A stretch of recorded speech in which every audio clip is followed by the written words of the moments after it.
Imeleta hapo.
Good morning, dear viewer. Being Thursday, today on the Morning Glory Show, we discuss family and relationship. And with me today is KILIMO. KILIMO is a motivational speaker and a very powerful one for that matter. And so today we're just going to talk about how to balance finances, career, and family. Actually, you cannot separate the three, because for you to live, you must have finances, but then you are part of a family and this career. And so today we're just going to spend the next 1 hour to talk about this particular topic. But before that, just to remind you is that we are coming live from Dawi Afrique Photography. We are coming live from Dawi Afrique Photography.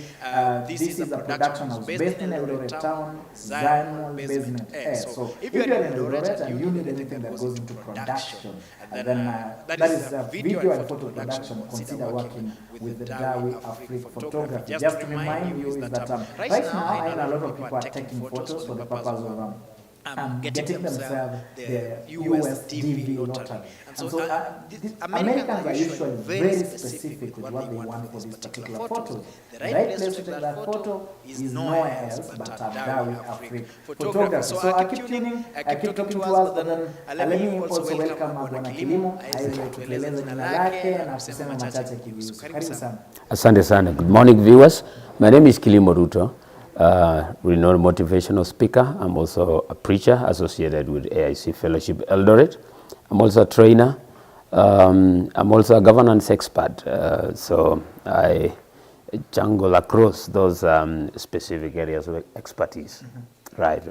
Karibu sana, and just to tell you this is that, okay, if you've never heard Bwana KILIMO talk, then you may not know the reason why we have him here today, but to promise you, this is going to be a very powerful conversation. So keep it there, keep engaging us. And by the way, did you know that at the end of this show, somebody will walk away with a cake courtesy of Red Royal Cake House. Red Royal Cake House came into this show particularly to make sure that when you watch the show, you are able to walk away with a cake. So make sure that you engage us, talk to us. And today, being Mashujaa Day, I just want to ask you a very simple question.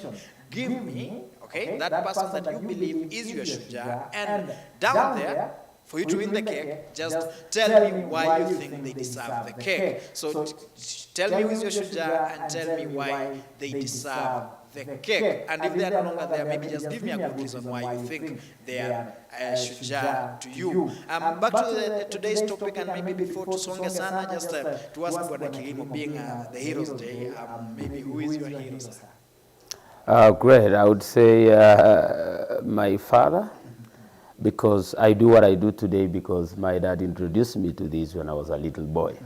My father is a preacher, though he's not a man who went to school, but many days when he met the missionaries and converted to Christianity, my dad decided to spread the message of Christianity. And when he went around doing that, he used to tag me along. So when I get to his meetings, I just greet the meeting, and the old man preaches. My dad today is an old man of like 90s, and sometimes he comes to Eldoret to visit me. So when he comes around and tarries, I tag him along to my meetings. And when we get to those meetings, he greets the meeting, and I speak. Right. So my dad positioned me many years ago for what I'm doing today. So I salute him. I'm a public speaker. My dad spoke in the village. I speak in town. I've spoken in Kampala, Uganda. I've spoken in Kigali, Rwanda. I've spoken in Washington, D.C., the capital of the United States of America. Courtesy of my dad, who positioned me many years ago. Wow, and that just brings us right into the topic for today. Just to talk about this, today we are talking about family, finances, and career. Things that actually we've said in our opening, in our introduction, that these are things you cannot separate from each other. Right. And you've said that it is your father who introduced you to what you do right now. Yes. Maybe what do you think about today's topic and what you expect? Wow. Family is great. Family is an incubator. All of us owe what we have today and who we are today to family. It's our first level of socialization. Whether you're having it right today or whether you're having it wrong today, almost 90% is your background, family, how you are incubated. That's what I look at it. That's how serious family is. And everything else that we are discussing today, whether you are talking about finances, whether you are talking about career, whether you are talking about balancing all these three, it all depends on how you are incubated. How are you socialized in the first place? How you will relate when you grow up with other people. And that's much of career is about relationship also. That's what people must understand. Many people don't even gain traction in career because they have a problem relating. Why are they having a problem relating? How they were socialized, the family. So today, as we talk about family, it is like family carries everything that we are discussing today. Your attitude towards money depends on how you are socialized in the arena of money. When you are into business, family owes so much on how you will do business, because how are you socialized into the space of money, into the space of business. And every time you talk about business, you talk about clients, you talk about customers. And when you talk about those people, you talk about relationship. Because before you sell any product to anybody, you got to sell yourself to that person. Before somebody buys anything from you, the person must buy you. Like, for example, Dawi Freak. I must have a relationship with them even before I take any photo. So taking a photo in this renowned, for example, media house, is that how is my relationship with the people that are associated with this company? And if my relationship is correct, I won't even struggle to do a product. And you see, in marketing, they say people don't want to be sold, they want to buy. Okay. Right. Just as he rightly puts it, life is about relationships. And just to get maybe to set the tone for today's conversation, we shall be talking about actually a lot of, when you talk about family in this case, we shall be talking about your own family in relation to the family you get when you get married. And especially today, this particular broadcast will be talking majorly to young couples. People have just gotten into marriage and they're trying to mitigate the way through balancing finances, balancing career, and also just balancing their balancing finances, balancing career, and just also making sure they don't lose their families. And I'll maybe ask you this, Abwana KILIMO. Do you think there are careers, in your own perspective, that when settling down for marriage, do you think there are careers that are more compatible than others, so that maybe a policeman and a teacher will be better than maybe getting married to between a lawyer and an engineer or something like that? Interesting. I tend to like almost think out of that space when it comes to relationships. The reason why I'm saying this is that in as much as career affects relationships, the effect seems to be quite minimal as compared to many other issues. But I would say there are careers that people should be very intentional about their relationships because of the nature of work you do and the amount of time that those careers demand.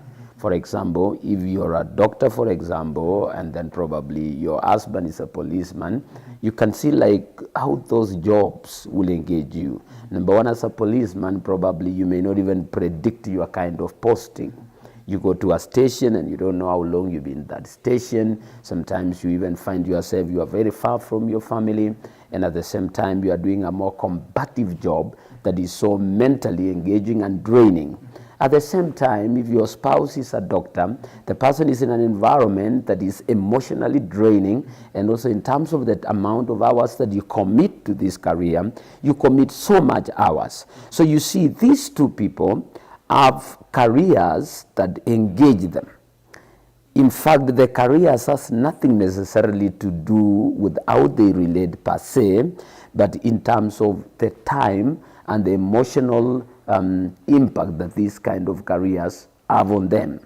If these people need to relate very well, then they need to be very intentional. Do they get sufficient debriefing because of how they suffer emotionally because of their careers they're engaged in? Do they attend counseling, for example? Do they try as much as possible to remain emotionally healthy? Because that determines eventually how they relate with themselves and even how they relate with other people. Again, they need to plan their time very carefully because these careers are very much time engaging. And you see, relationships is built by coming together. coming in touch, you know. So we must be in a position to understand that these careers not necessarily shape the relationships, but it is the effect on these careers on you and your time space that affects your relationship.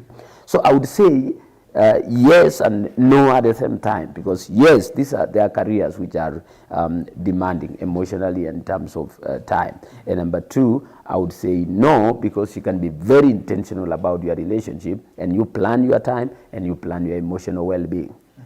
Thank you for that. And we'll be coming back to that. But before coming back to that, let me just talk about Red Royal Cake House. Many people have been asking, maybe, why would Red Royal Cake House give us a cake, and why would they even want why would they even want us to have a cake? And just to remind you, is that Dawi Afrique came together with Red Royal Cake House to make sure that this show runs, and for the benefit of everyone, just to make sure that everyone is happy. As a CSR, Red Royal said that it would be fine that everyone gets to taste their cake maybe once in a while. And the challenge we have in this show is that we need, at the end of maybe 1 year, we would want all our fans to have tasted something from Red Royal, because actually brands are made by communities, and we believe that Red Royal existing in our community would really want to also feel, we are also thankful and would want to appreciate everyone as much as possible. And so every time you comment and you're given a cake and you're wondering why are you being given a cake, I just wanted to promise you that this was brought by Dawi Afrique and Red Royal Cake to just make sure that you are able, it is a CSR for them, but also it is a way of appreciating you for watching the show daily, because people have been asking, people have been raising questions saying, mtu hawezi kupea kitu ya bure, but it's just a CSR and a way of appreciating everyone. And so back to our topic, and I think we were not really getting you quite clearly, and I may have to take you a little bit back to our maybe second question, where I was asking, do you think there are careers that are compatible when it comes to marriage, and do you think there are careers that are more compatible than others? Right. I want to look at it as this, that relationships are complex. And in as much as they're complex, it may not really be the career per se, but in terms of how the people are intentional in terms of the well-being of the relationship. And I would say there are careers that probably you may need to be more intentional when it comes to building your relationship with one another. Because there are careers that could be so much draining in terms of time and in terms of emotional. Take, for example, a doctor.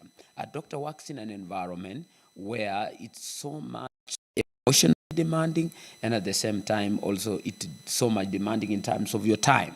And therefore, if you're building a relationship and you are working in such a space, you need to be very intentional about your relationship. Take, for example, if your spouse is a police officer and yourself, you're a doctor, for example.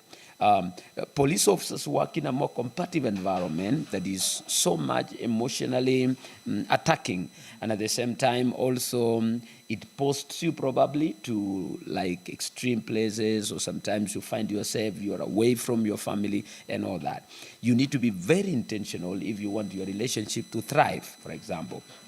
You need to plan your time. You need to invest in yourself in terms of your emotional well-being. And the health of this relationship will depend on how the people are intentional about, and secondly, also in terms of how they invest in themselves emotionally, whether they're getting proper counseling, debriefing, and all that, so that they can have a healthy way of relating. Otherwise, these issues that they pick from the environment will be played out amongst themselves when they relate. And I want to say also there are some people who are in very flexible careers here. They are fighting every morning and every evening because again their relationships are neglected. In as much as their careers are not that emotionally draining and all that. And there's some people, I've seen people who are police officers and they have a very good relationship. Why? Because they are very intentional about their relationship. So, but what I'm trying to say is that there are careers that you really need to be more alert when it comes to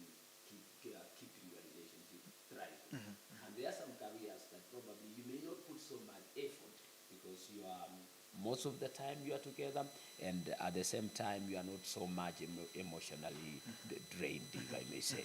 Right. Okay, thank you so much, Bwana Kilimo, for that. Keep engaging us, keep commenting. And today I've asked you a very, very simple question for you to win the cake. Just do this, kindly.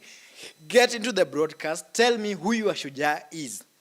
Then point number 2, tell me why you think they deserve the cake. And I've said maybe for some people their Shujaas are not, maybe they are no longer around. But then tell me, just if you give a good reason why your Shujaa is your Shujaa, then you stand a very good chance to win the cake. Also, just engage the show generally, ask Bwana Kilimo questions, and at the end of this particular broadcast, you'll be able to walk away with the cake.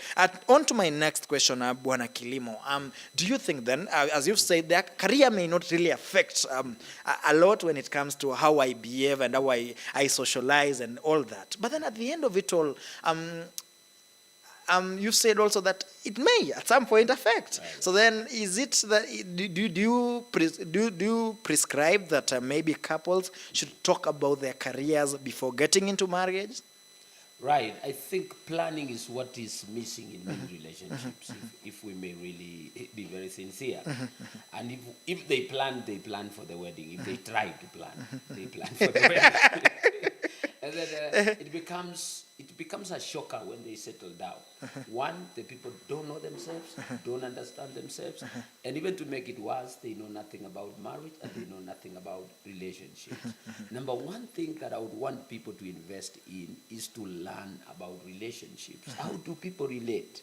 How do personalities come into play when it comes to a relationship, for example, right?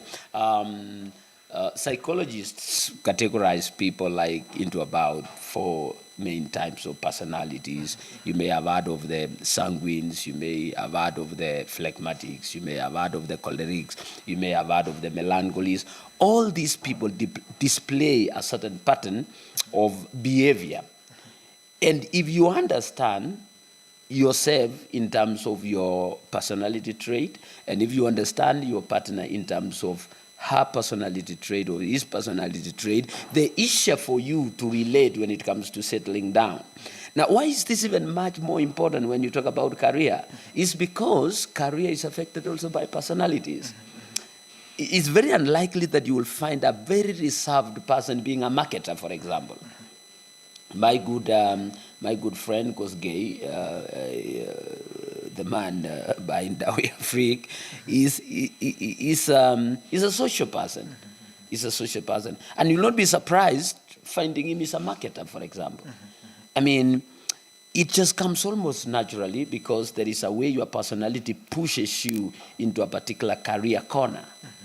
And therefore, that career, before it even affects your relationship, you must understand that what affected your career was your personality. And therefore, that same personality that made you choose a particular career will also put you in a certain behavioral pattern when it comes to a relationship. So which means actually that this is something that you may even preempt before getting into marriage. Right. This is something, it must be part of what you saw before loving that person. I'm even almost tempted that divorce is predictable. You're saying that you can look at this and say, and that these people will not live together, for example. So if people invest in that, and we start to begin to rise slowly above just the chemistry, that, I saw these people, I saw this person, and I felt some electricity, and therefore this is the person I needed to marry. Okay.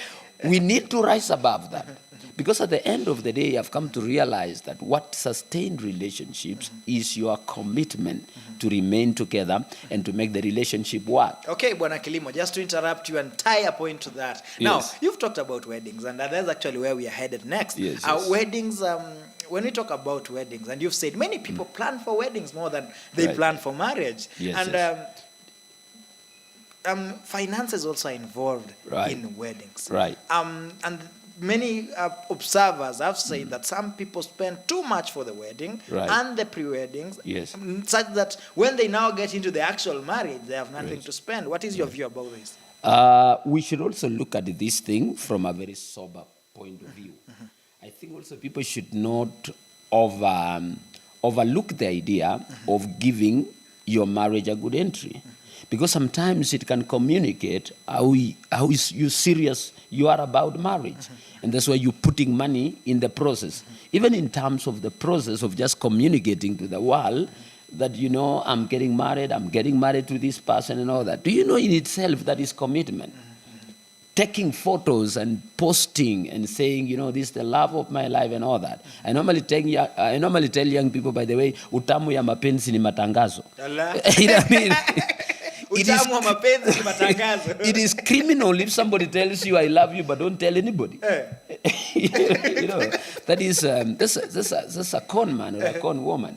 So I think we should encourage people to invest in their process of getting married. I mean, shout to the world that we are coming together. In a way, if your attitude is about commitment, that we openly love one another, we commit to one another, and we announce that we are willing to start a life together. I mean, I really advocate for that. What I just don't advocate is spending money that you don't have, or spending money that becomes a burden to you as you move forward. Plan a wedding within your means. And I think in quite a number of times I've engaged Dowry Afrique in quite a number of my programs that I want them captured. And I think I've come to realize that when you speak up, there are clients, service providers who can negotiate and tailor something for you that can fit your pocket.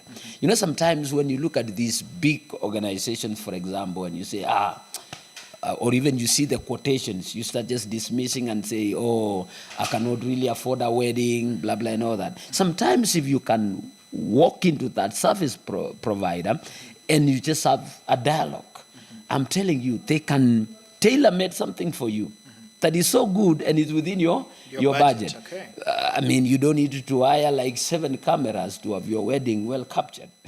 One camera can just One camera can do give you a quality job. Okay. A quality job. And I really advocate that the people have a reminder of where their love started, how it grew, and how you even eventually walked into marriage. Okay. Okay, I think there's a way you always get into the next topic, and you're almost getting into my next question. But then just before we take a short break, I'll ask you, do you think it is right that we involve our friends while financing our weddings? Because somebody ever said this, and I'll just give the analogy. Somebody said that tukuchangie pre-wedding. Then tukuchangie the wedding. Then we also come in during your maybe baby shower for your child. Right. So sawa. Right. Then we also maybe come in for your birthday. Right. If you get me with your wife, are you even supposed to ask me why? But then I'm sure maybe you'll answer that. Then we'll take a short break, and when we come back, we shall be also just involving ourselves more on that particular topic. Maybe just take that question. What do you think about that? Interesting. I know we live in town now, but you see, in my village, they normally say you are not supposed to marry yourself. I'm just doing a direct translation.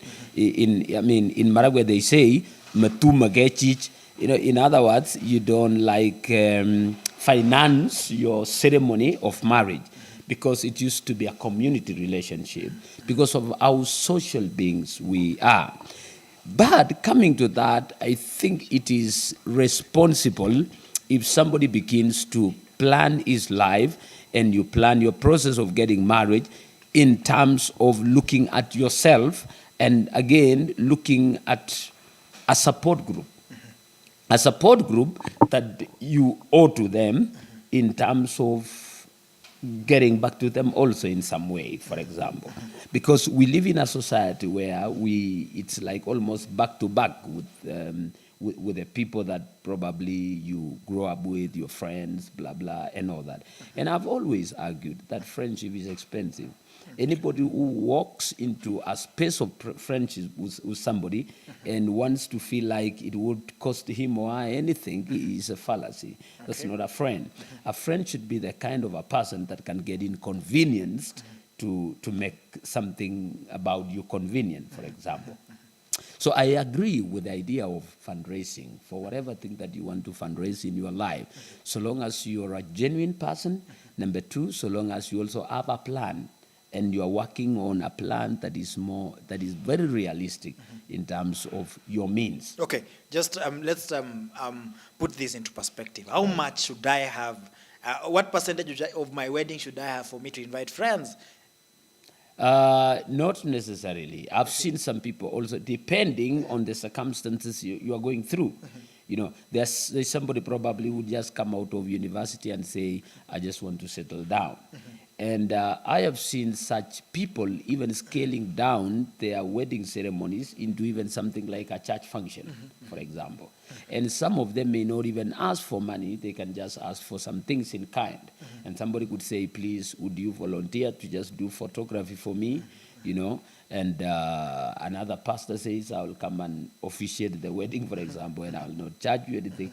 And even I can tell you for real, a wedding can cost zero, and it can still look something very colorful. Okay, this is just about to get interesting, but then to introduce a short break for us to sip some water, then come back, and I will just pick it up from where we left it. Bwana KILIMO said that it is right to fundraise for your wedding as long as you have genuine friends and you are a genuine person.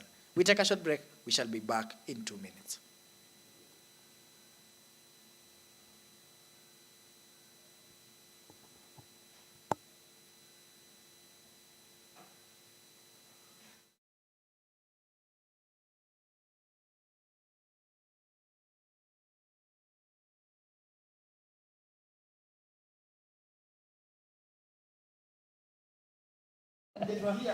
Oof.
Okay, a very beautiful morning. Welcome back to this particular broadcast. My name is Koech Kalia, and with me is KILIMO. Bwana KILIMO RUTO is, remember, Bwana KILIMO RUTO is a motivational speaker, and today is here with us just to help us talk about the issue of family, finances, and career. And he has said actually that many people plan for weddings and forget to plan for marriage. But then also, don't be too conservative that you also do something that, amesema utamu wa mapenzi ni kutangaza. So make sure that your wedding is as flashy as possible, but also within your means. Before I go back to Bwana KILIMO, I just want to tell you that in this particular broadcast, you have a chance to win yourself a cake by doing what?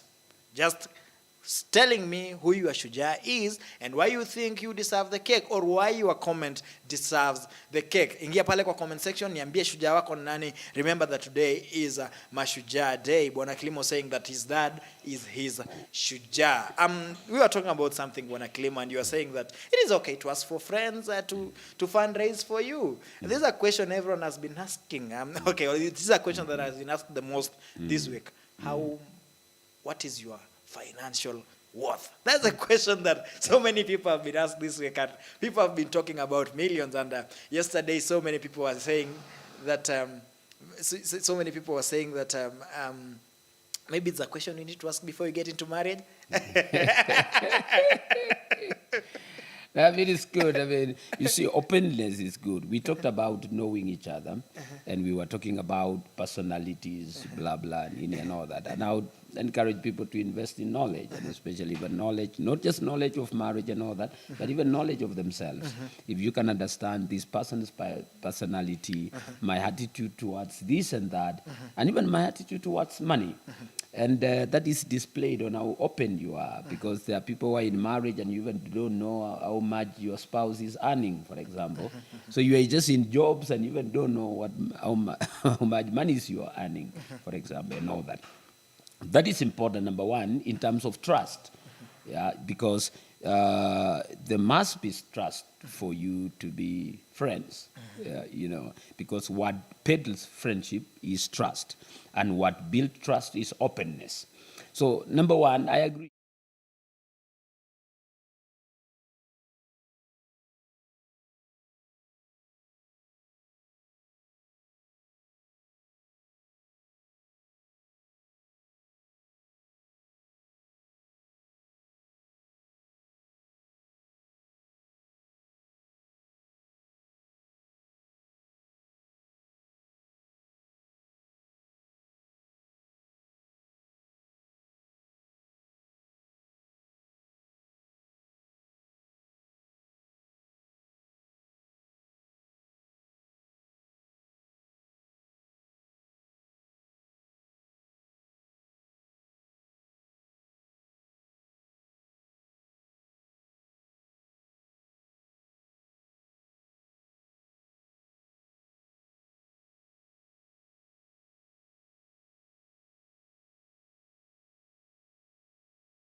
And for people, and everybody who gets committed to God and gets committed to himself or herself, I'm telling you, your destination will be fantastic.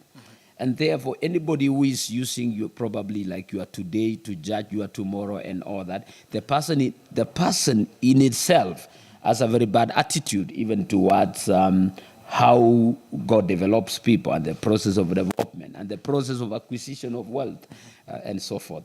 And of course, you can confirm that the degree of wealth does not determine the degree of the quality of your relationship. Okay. We've seen rich people fight. We've seen poor people fight, for example. So it doesn't mean that the poorer you are, the happier you are. You know, sometimes I hear... glorify poverty or maybe... Right. Sometimes I hear people saying, oh, it is difficult for a rich man to go to heaven. And I ask them, can you become poor and see if it will be easier? Okay. Just to sample some of your comments, somebody is saying content check, clarity check. Thank you so much, Dan, for watching this particular show. Vivian Cherop saying, for me, this mchango is a no. Yeah, amesema story ya mchango, wachana nayo. Right. There's somebody called Njambi Wandungi saying, utamu wa mapenzi ni matangazo. Following up. Thank you so much for watching today's broadcast, Njambi. Somebody called... I think there was a time we didn't have sound, but I'm sure we have it right now.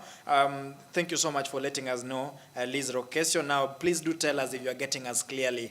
Thank you so much for that. There's somebody called Karen Chemisto saying, for me, I celebrate my dad and mom, siblings, and my friends as my heroes for their unending support. Love is immeasurable.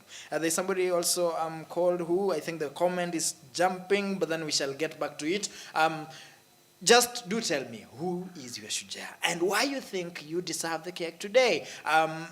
Also, engage the show, talk to us, ask questions, and at the end of it all, you also stand a chance to win the cake courtesy of Red Royal. Remember that Red Royal came just to make sure that you receive a cake daily whenever you tune into the Morning Glory show. Bwana KILIMO, you've said a very interesting thing, that at times you're rich, but marriage doesn't work out. Right. At times you're poor, but then it doesn't work out. But then at the end of it all also, finances is still something to look at when you're getting into marriage. Now, two people get married. They are both employed, right? Do you think we should discuss about how we'll keep our money, whose money will be whose money before marriage, or just before the wedding, or even well, at what point should we now sit down and say, by the pesa yetu tutakuwa tunafanya nini? Very interesting. I normally say in life, the fewer the rules, the better. Okay.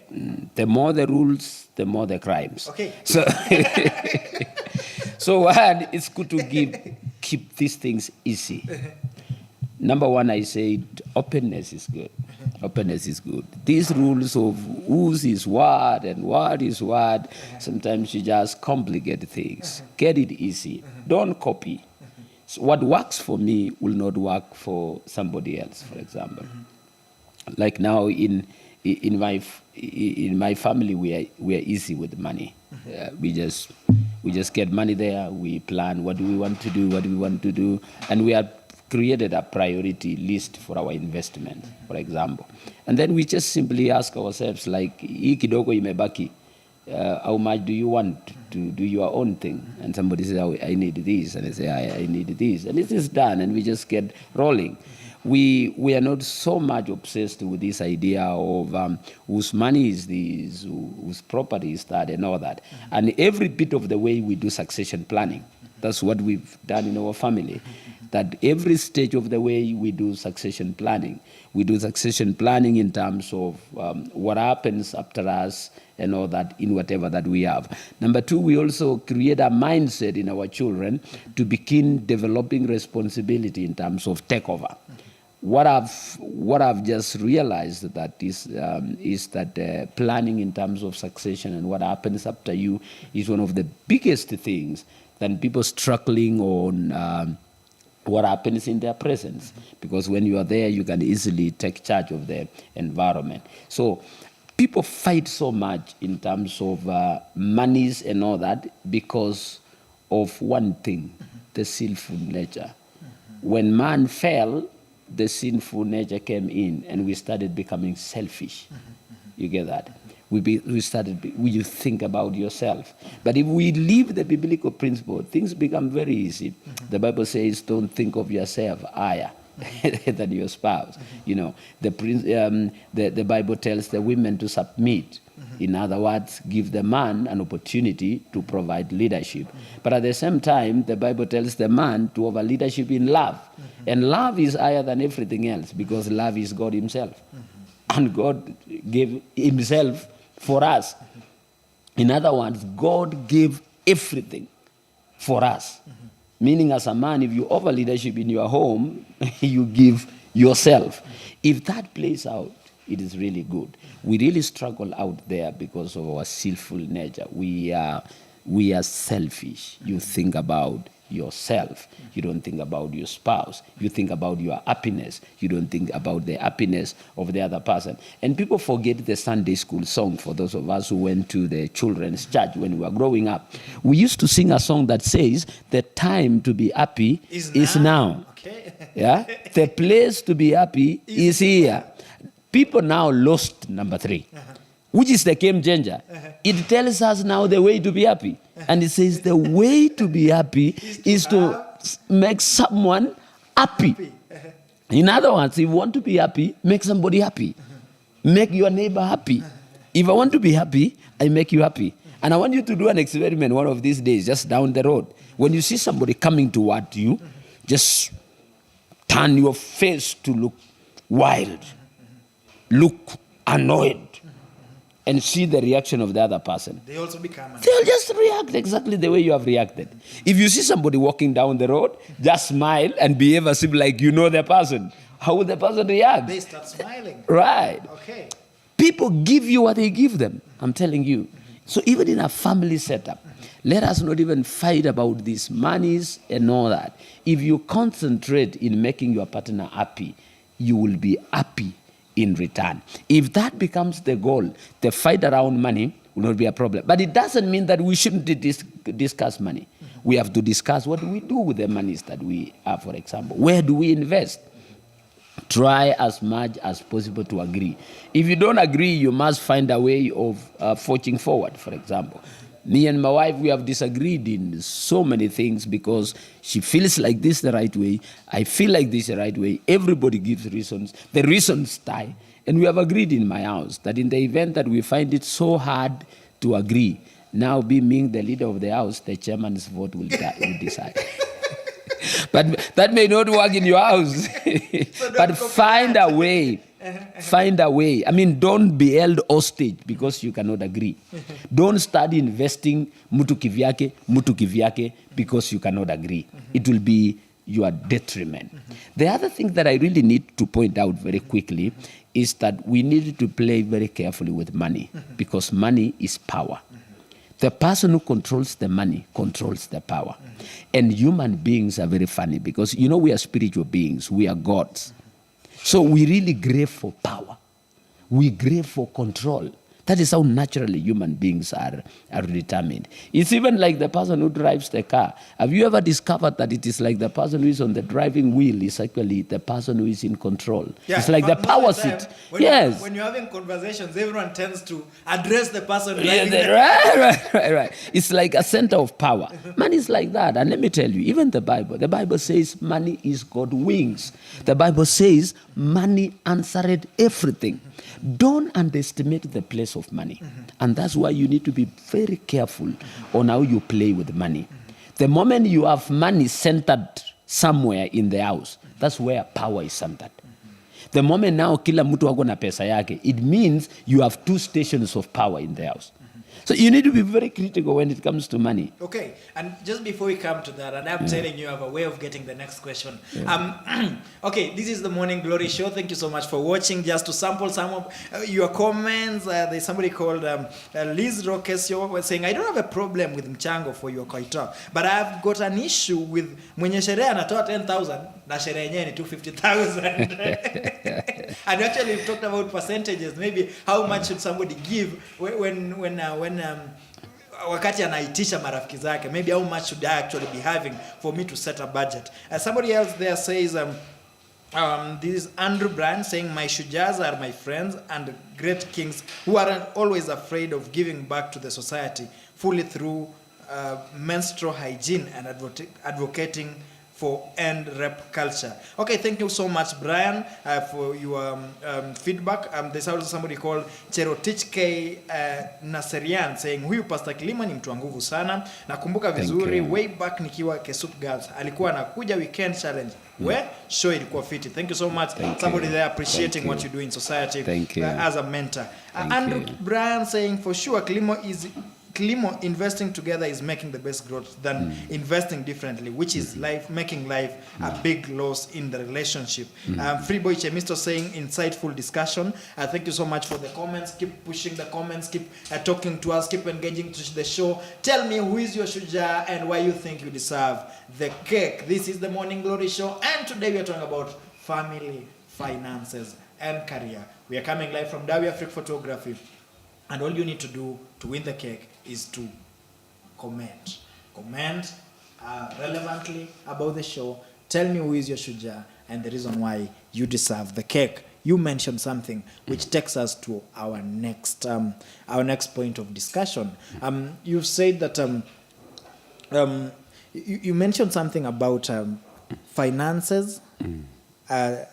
Controlling power. Yes, that we are very powerful human beings. Right? We are very powerful beings, right? Right. I want you to talk about the situations, two situations here. One is a situation where both people are employed, right? So the husband is employed and also the wife is employed. Then there is the contrast where one person is employed, and this one will also has to break into two. And I'm told there is a difference when it is the man who has the money, and there's a difference between when the woman is the one having the money, because actually, ideally, as you've said, it's the man who needs to provide. But what happens in a situation whereby you find the man is the one who doesn't have the job? Right. Just talk about spouses and careers, and also the money factor.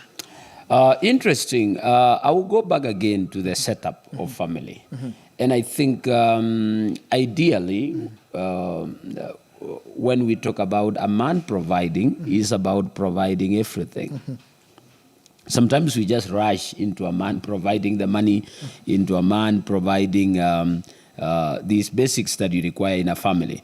But I want us to understand that the arrangement of God was for man to provide for his family. Provide entirely. Protection, emotional support, all those kind of things. And you see, when God placed man in the Garden of Eden, everything that they needed for consumption and all that was already available in that arrangement. In that particular arrangement, the man was told to provide, but already God had provided like the material and all that.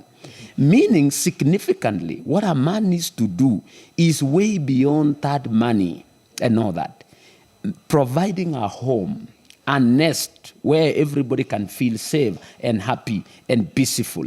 That emotional well-being that a man creates in a home setup is so critical that even the monies we are discussing here. So provision goes beyond money. Provision goes beyond money, and the most important provision is not even that money we're talking about. Now, number two, when man fell, God gave instructions and he told man, okay, now from now henceforth, everything will not just be available. You go to work. And that instruction was not given to a woman.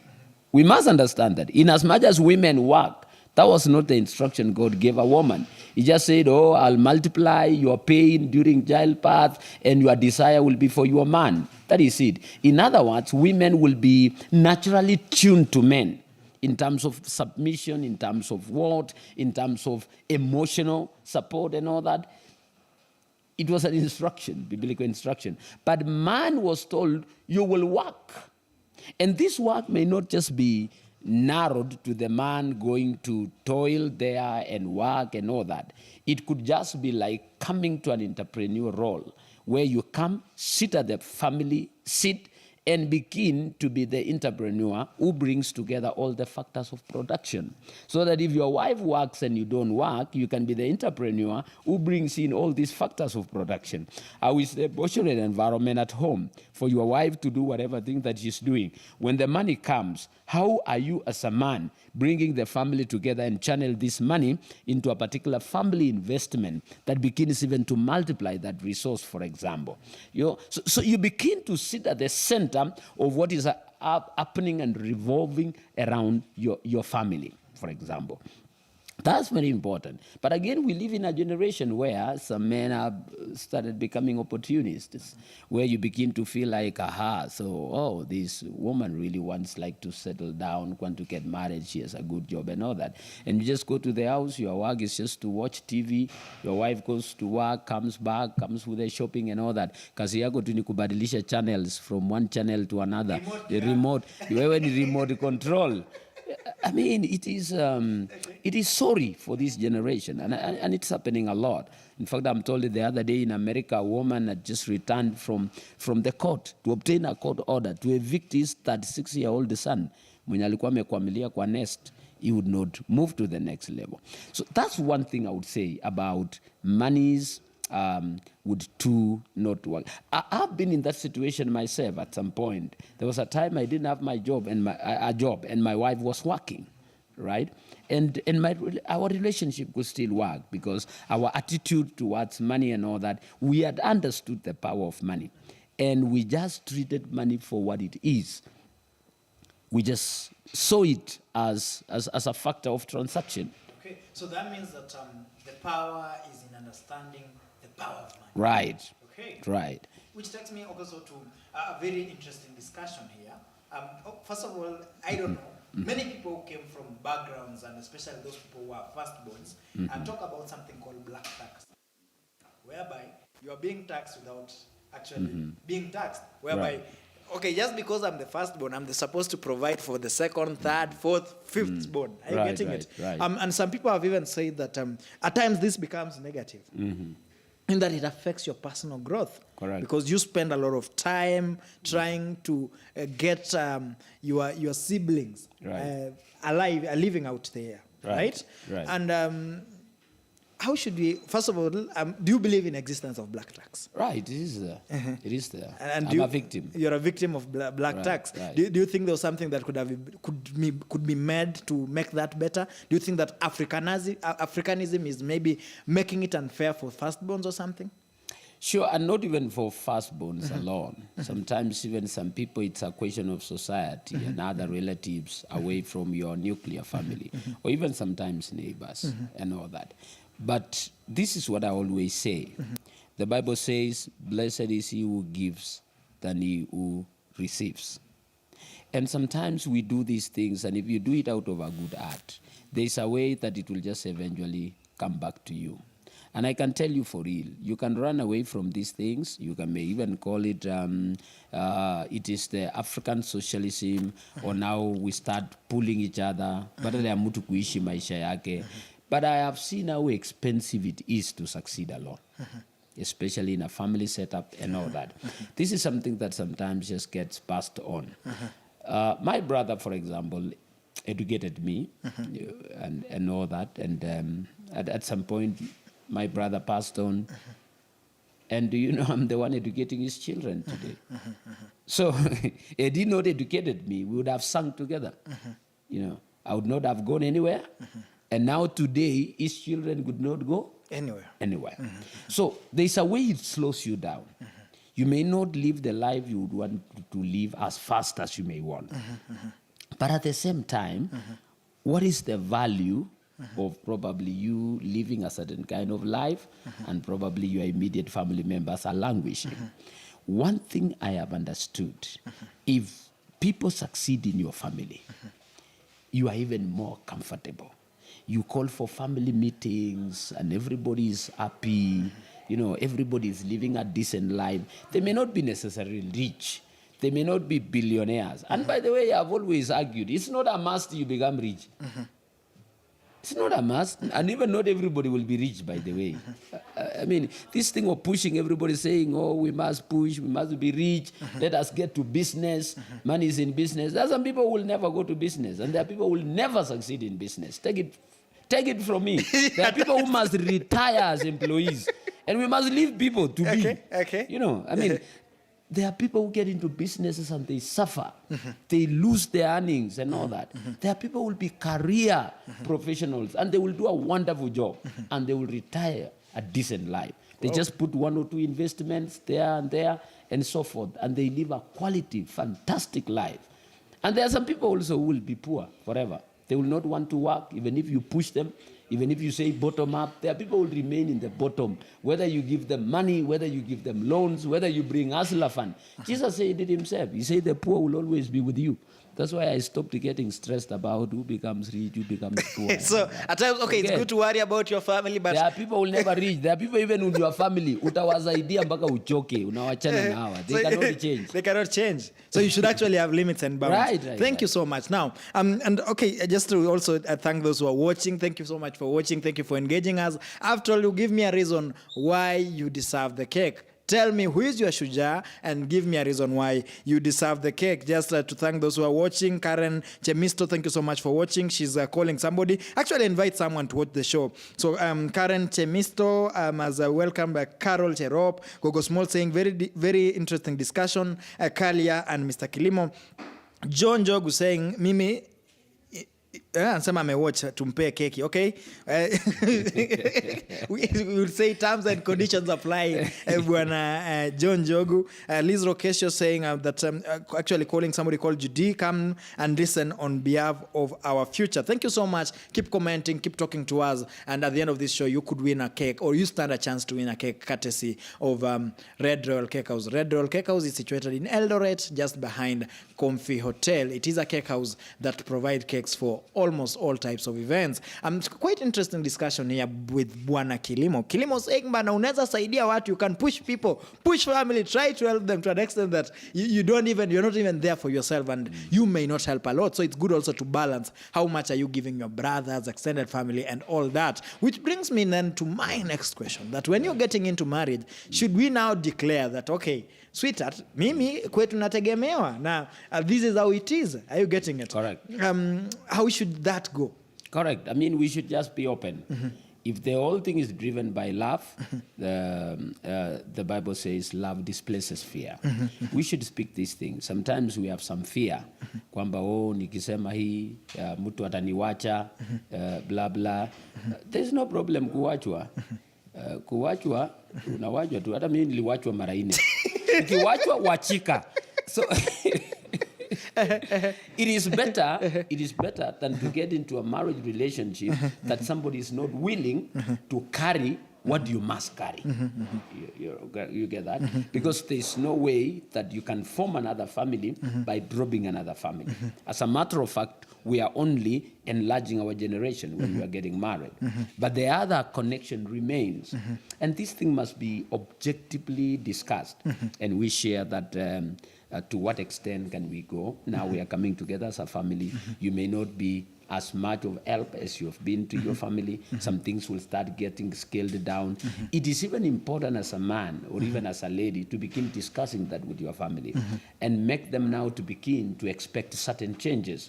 And I want to tell you, for real, they'll complain. And you must accept that. We are dealing with human beings. Your family are not angels. Wanaanza kusema huyu msichana alikuja, sasa ameanza kukula vitu ya ndugu yetu. Ndugu yetu hatuoni anymore. Hatuoni tena katipati. So prepare them for that, but also prepare yourself for their reaction, because they will definitely do. So that also in this life you grow a thick skin. You cannot please everybody. So just relax, do what you can do. Even as a lady, when you come to a family, don't overdo some things so that you can win their love, nini, and all that. Kama watakupenda, be yourself. Do what you can do. Tosha hapo. And of course, whatever you're mentioning is our own. Ati unanunua hii sasa, unataka kuonga huyu ndugu yake, huyu umbe hii. You cannot. Okay. And they will start blackmailing you, by the way, if you start doing that. They'll start blackmailing you so that you start buying their love. So just be prepared, be nice, trust in God, be straightforward, and then some will love you, some will not. Okay. Some will appreciate, some will not appreciate. I've seen family members, by the way, you don't appreciate.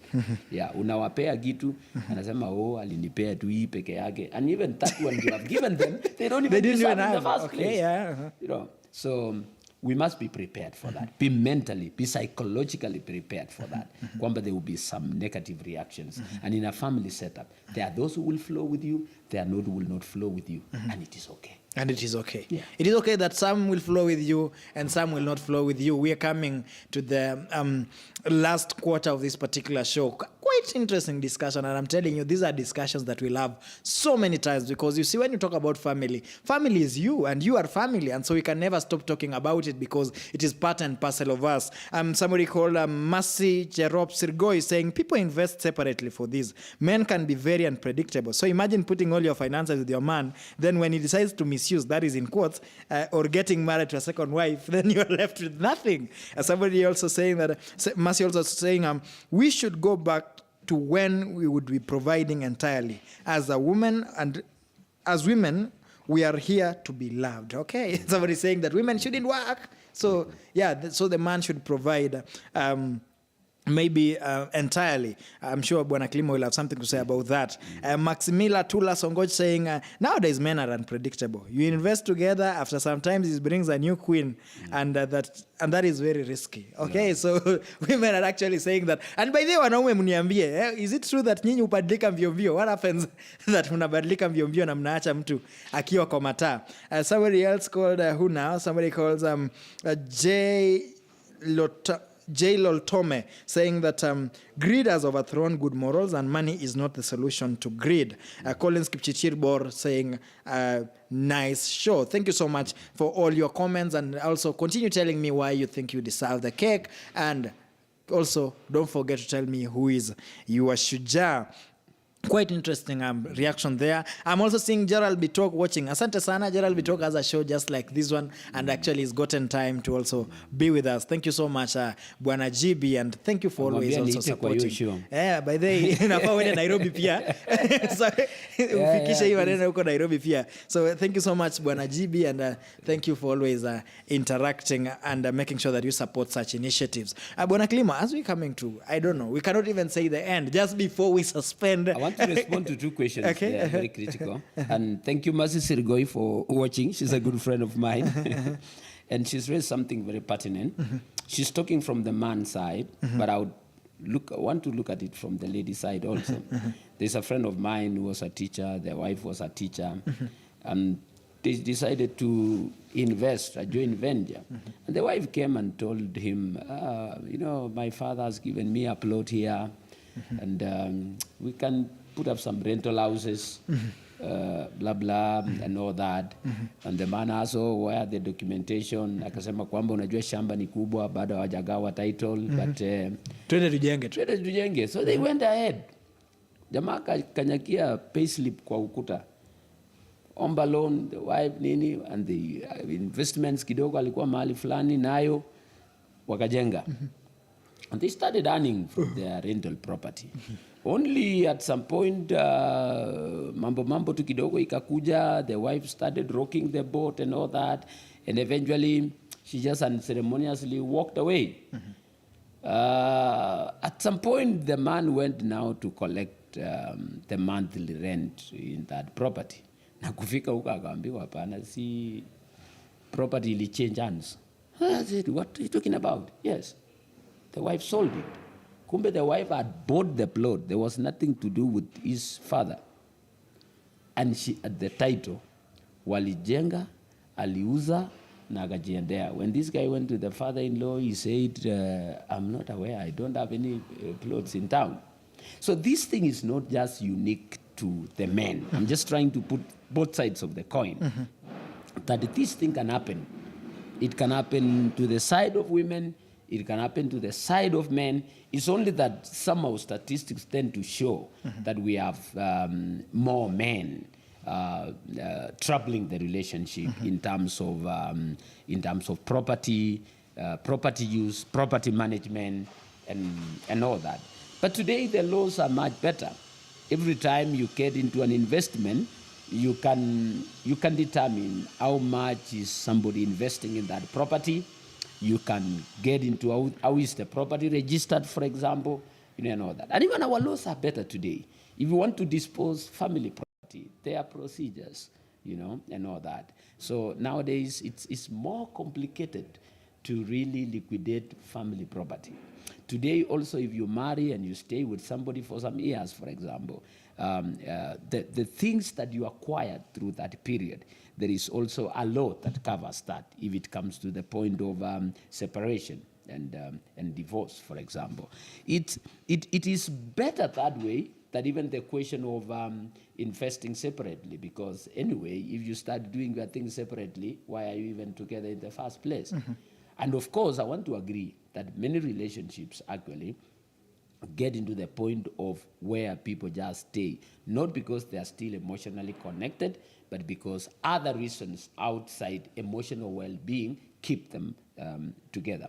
The next thing also I want to address is the question of men providing entirely. Ideally, that's how they're supposed to be. I mean, if you read the Bible, basically the way it is, women are just supposed to be there and just to offer support. And actually, whatever. I've seen this in the coast where you find some of those were Swahili. Yeah. We find just their wives are seated and doing nothing. And that's a biblical arrangement, but it's wrong.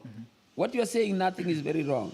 What they are doing at home in terms of home keeping, blah, blah, and all that, so that they allow you to go out there.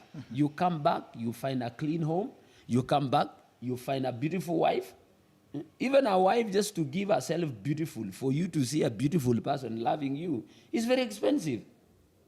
You can imagine if somebody was going to sleep with these commercial sex workers, how much could you be paying every evening? And all that. And the risks that come around it.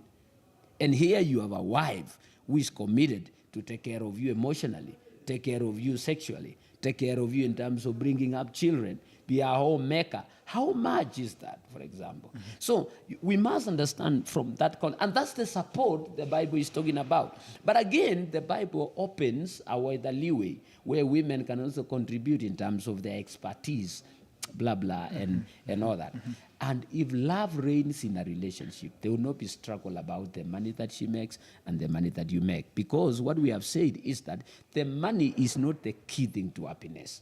We have seen people with billions even committing suicide because they feel like they can no longer, it's no longer tenable for them to be alive.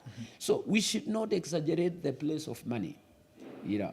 And again, we need to be careful about it because the Bible says it got power and it can drive you crazy. You can find yourself doing crazy things just because you feel like you have a lot of money. So what I'm saying is the question of money is outside the question of relationship. The reason why people feel they want to invest separately is not because of marriage per se. It's because of the relationship itself. You feel like I can no longer trust this guy. And people who trust one another, they go ahead and invest. And even if they feel like there is no question of trust, there are structures in terms of, like for example, if you start as a family arranging, and that's where I talked about succession planning, for example. How will your children even inherit what you have established? What do? Set up companies. Let people begin to own it in terms of shares. Your wife has some shares in it. You yourself have some shares in it. Begin to transfer those shares slowly by slowly to your children. Begin to write. Even if you are worth 100 shillings, let that 100 shillings be distributed. And again, let it also be distributed away from me and my spouse to my children in case of your demise. Kwamba, my 50 shillings, this is how it will get to the next generation. And people think when they do that, they will die tomorrow. They won't. They think you are now cursing yourself to die because you have started to do succession planning. Quite an interesting chain of thoughts there. And actually, you've mentioned something that in the near future, I think it is one of the topics that we have, I think towards, I think in the beginning of next month, we will be talking about family and property. Yes. And I think we will also invite you there to just help us understand how should property behave in a family setup, because there is succession, of course, there is also investment, and what should go to my children and what should not go. That is a topic that is upcoming, and we hope that we'll also find Bwana KILIMO to come and speak to that. But then because of time, I told you that this is a discussion that you can never come to an end to. I think always on Thursday we have a problem with time, because when you start talking about family and relationship, you cannot actually exhaust that, because it is what we are. Family is us and we are family. So maybe just give us your parting shot. I'm really excited that people are really responding with very genuine concerns on the ground. My parting shot is to tell people, please invest in family, invest in relationships. At the end of the day, it will matter more than the money that you are chasing. It will matter more than the other things that you are chasing. What we are looking for is not even money per se. What we are looking for is happiness. And sometimes we just feel like we need money to facilitate the happiness that we are looking for. There were some children who were just playing, and their teacher asked them a question. What would you want to be when you grow up? And the children started giving very interesting responses. Another one said, when I grow up, I want to be a pilot. Another one said, when I grow up, I want to be an engineer. Another one said, when I grow up, I want to be a soldier. You know, children are fascinated by military gear. Another one said, you know, when I grow up, I want to be a driver. You know, sometimes boys are fascinated by automobiles. Then another one said, you know, when I grow up, I want to be happy. Wow. And even me, when I grow up, I want to be happy. Okay. That's the bottom line. So when you grow up, you want to be happy. In your relationship, stop fighting about money, stop fighting about what? Fight for happiness. That's the bottom line. Okay, don't fight for anything else. Fight for happiness.